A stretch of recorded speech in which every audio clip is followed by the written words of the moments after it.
This man had just been discharged from a prison. He was chased by a group of people. He frantically ran along the street.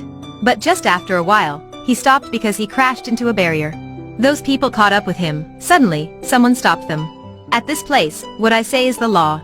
It turned out that the man being chased was Kawanishi, who used to be a leader of Suzuran Middle School. In the battle against Housen Academy, he accidentally killed Housen's leader. And the man who had helped him was his former junior. Now Kawanishi was released from prison. Housen gang would surely come to avenge for their leader. Right when they were about to fight, Genji suddenly turned up. The Housen people said some provocation. Genji was already irritable, so he immediately fought with them. The Housen gang wasn't angry, but they said, "Are you in Suzuran too?" Genji admitted it right away. "Thanks to you, the non-aggression pact was broken. Housen and Suzuran is going to have a fight. Do you know what did you do?"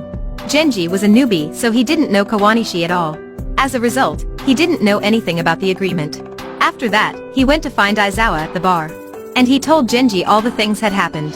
It turned out that during the skirmish, Kawanishi violated the gang law and used a weapon to fatally wound Housen's former leader.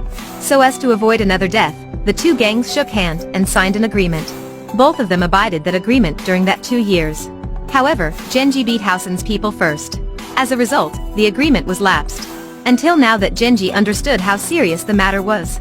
Genji had caused this, and for Suzuran's honor, he had to fight. The most important thing at this moment was increase the gang's power. Genji and his friends went to the school to recruit more people. But there were only some men. What's worse, one of Genji's juniors couldn't come. It turned out that Housen gang had attacked this guy in order to weaken Suzuran gang. Genji was very angry when he heard about it. However, he couldn't do anything but go to the bar and have a drink. As the owner of Doberman Bar, Genji's father Hideo came to him. He wanted to taught his son a lesson. So annoyed was him that Genji punched his father, but Hideo dodged it. There is only anger in your fist, it isn't okay. This is the first time you've been in a high position. You shouldn't only think about yourself. After his father had left, Genji soullessly walked on the street. Kawanishi came to an infamous gang in that area. He said to the leader that he would help them deal with the leader of his rival Doberman. And then they had to give him a position. However, the leader turned down and kicked him out. When Kawanishi was about to leave, a junior suddenly gave him a gun. Hideo was the boss of Doberman Bar when he had just entered the house.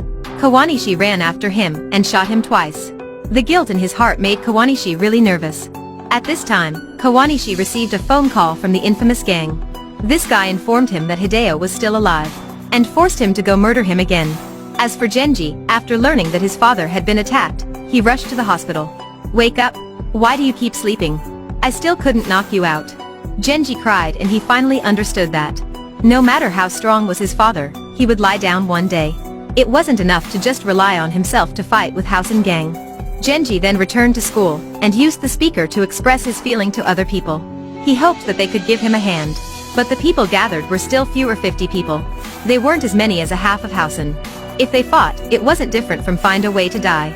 He then decided to disperse the people and went to Housen gang alone. He had broken the pact himself, so he had to be responsible for it. Genji confronted 100 men of Housen gang, which made the leader speechless. "Are you begging to die?" Genji laughed and said, "Stop telling joke please. I'm enough to fight with you guys." Genji fearlessly rushed towards the people. Even though he was surrounded by lots of enemies, he didn't give up. But it wasn't okay if this continued. At this time, Genji's juniors came with another gang. It turned out that they had accepted him. They came to help him. They also knew that only Suzuran gang wasn't enough to fight with the Housen. So they asked for help. They came to a big gang in the area Sarazawa to borrow some men. Tomeo Sarazawa's leader agreed with that, and then they came to the fight. "What are you doing to my leader?" Which meant Tomeo also had recognized Genji. Genji really appreciated it, and then he turned around to confront Housen. He knew that he was no longer alone. At this time, the force was evened out. Genji said a few words to defy Housen. After that, Housen's leader said, "We have a fight on the roof of this building." The two gangs rushed towards each other. Genji and Tomeo led the gang to rush into the building.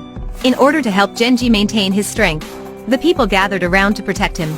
They opened a way so that Genji could go to the rooftop. In the end, he managed to reach the rooftop.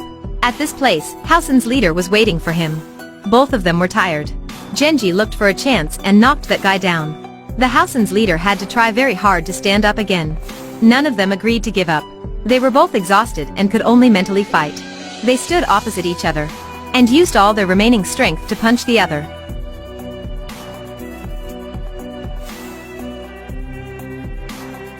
Genji was the last one to be able to stand. While the Housen's leader was exhausted and collapsed, Genji finally won. He didn't disappoint people's expectation. Suzuran gang came back in triumph. As for Kawanishi, when he went to the hospital, he took out a gun and pointed at Hideo. Fortunately, a man came and prevented him. Do you know how precious a life is? We still can find the meaning of life even if we lived in pain or poverty. Kawanishi realized his fault and put down the gun. After that, he was controlled and threatened by Hideo's juniors. When they were about to kill him, Hideo suddenly regained consciousness. He found that Kawanishi had repented, so he forgave him. After leaving the hospital, Kawanishi returned to his hometown. He decided to correct his mistake and start over. At the end of the movie, Genji again challenged Rindaman, the final obstacle on his path to ruling Suzuran. All the students gathered to watch the battle and officially recognized Genji. At this time, Genji used all his strength to fight with Rindaman. It's the end of the movie today. Don't forget to like and subscribe for us, in order not to miss the next interesting videos. Goodbye and see you later.